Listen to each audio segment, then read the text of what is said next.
வரும். ஏன்னா வந்து இளமையாக இருக்குது, ஒரு 40 வயசு வரைக்கும் அவங்க எவ்வளோ வெயிட்டை தூக்கினாலும் அவங்களுக்கு எதுவும் உங்களுக்கு சிம்டம்ஸ் தெரிஞ்சிருக்காது. அப்புறம் அதுக்கு மேலே அவங்களும் புரிஞ்சுக்கணும், உடம்புக்கும் வயசாகுது, அதுவும் ரெஸ்ட் கேட்குதுன்றதை அவங்க புரிஞ்சுக்கிட்டு கொஞ்சம் கொஞ்சமாக அவங்க வேலையை மாற்றிக்க ட்ரை பண்ணணும். அப்படி இல்லை அதே வேலையை செய்யும்போது உடலுக்கான சத்து குறையுது, அந்த இடத்துல வந்து அந்த ஜாயிண்டில் இருக்கிற நீர் குறையும் போது வந்து எலும்பும் வந்து அதனுடைய சத்து கால்சியம் குறையுது. அதெல்லாம் குறையும் போது அதுக்கேற்ற ஊட்டச்சத்து இவங்க எடுத்துக்கல, அதுவும் இதெல்லாம் சேர்ந்து தேய்மானமாக மாறுது.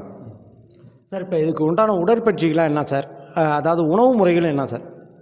பச்சை காய்கறி நிறைய சேர்த்துக்கணும். அதே மாதிரி ஒரு ஹோல் ஃபுட்ஸாக எடுத்துக்கணும். ஃபாஸ்ட் ஃபுட் நம்ம இந்த போய் உடனே ஒரு வீக்லி ஒன்ஸ் ஃபாஸ்ட் ஃபுட் அந்த மாதிரி சிப்ஸ் சாப்பிட்றது, இல்லை நம்ம இந்த இதில் சூப்பர் மார்க்கெட்டில் கிடைக்க ஜங்க் ஃபுட் சாப்பிட்றது, இதெல்லாம் வந்து ஒரு டெய்லி பழக்கமாக வச்சுக்கக்கூடாது. ஏன்னா நம்ம அதில் சாப்பிட்டா நமக்கு சேட்டர்டே வரும், பசி இருக்காது. பட் நம்மளுக்கு அதுலேருந்து அதுக்கான ஆகாரம் இருக்காது, உடம்புக்கான